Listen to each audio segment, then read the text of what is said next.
લીંબડી ખાતે આંગણવાડી મહિલાઓએ પડતર પ્રશ્નો અંગે આઈસીડીએસ ઓફિસરને આવેદન પાઠવ્યું હતું. પગાર વધારો, નવા સ્માર્ટ મોબાઈલ કાયમી કરવા સહિતના પ્રશ્નોનો ઉકેલ નહીં આવતા ઉગ્ર રજૂઆત કરી હતી.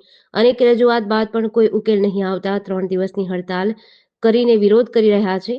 શહેર સહિતના આસપાસના ગામોના આંગણવાડી મહિલાઓ પણ ઉપસ્થિત રહ્યા હતા. તો ક્યાંક ને ક્યાંક મહિલાઓમાં ઉગ્ર રોષ જોવા મળ્યો હતો.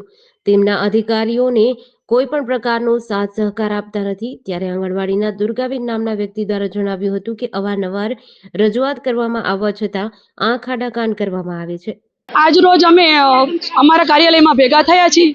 18, 19 ને 20 અમે અમારા કામથી અળગા રહેશું.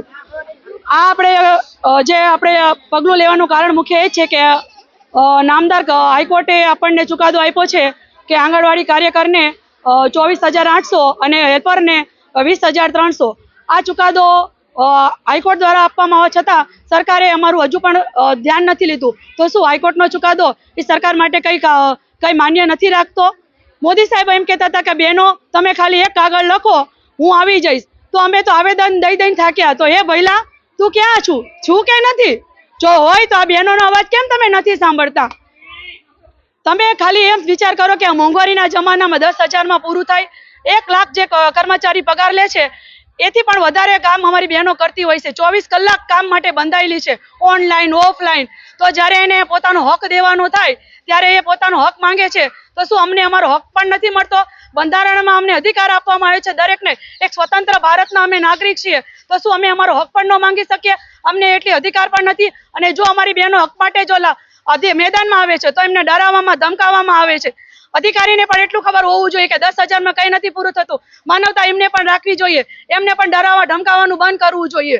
એ પણ એક માનવ છે, એમને પણ ખબર પડવી જોઈએ. તમે લાખ રૂપિયા પગાર લો છો તો અમારે જેટલું કામ કરો. એ એમ કહે છે કે તમે 10,000ના પગારને લાયક નથી. એકવાર અમારું કામ કરીને તો જુઓ કે કેવી રીતે આ આંગણવાડી વર્કરનું કાર્ય કામ કરવામાં આવે છે. અને જો સરકારને હાઈકોર્ટનો ચુકાદો માન્ય ન રાખવો હોય તો પછી અમને કામગીરી ઓછી કરી દો, ઓનલાઈન કામગીરી બંધ કરી દો. અને અમે એમના દરેક પ્રોગ્રામની અંદર અમે એમના દરેક યોજનાને સફળ બનાવવા માટે જો અમે તનતોડ મહેનત કરતા હોય તો ખાલી અમે અમારો હક જ માંગીએ, વધારનું કશું માંગતા નથી. તો સરકારશ્રીને અમારો હક દેવામાં શું વાંધો છે? એટલું તમે અમને સરકારશ્રી કહો. ભઈલો અમારો ક્યાં સૂતો છે? અને જો સૂતો હોય તો હે ભઈલા, તું આટલી બધી બહેનો તને જગાડે છે, તું જાય અને અમારું સાંભળ.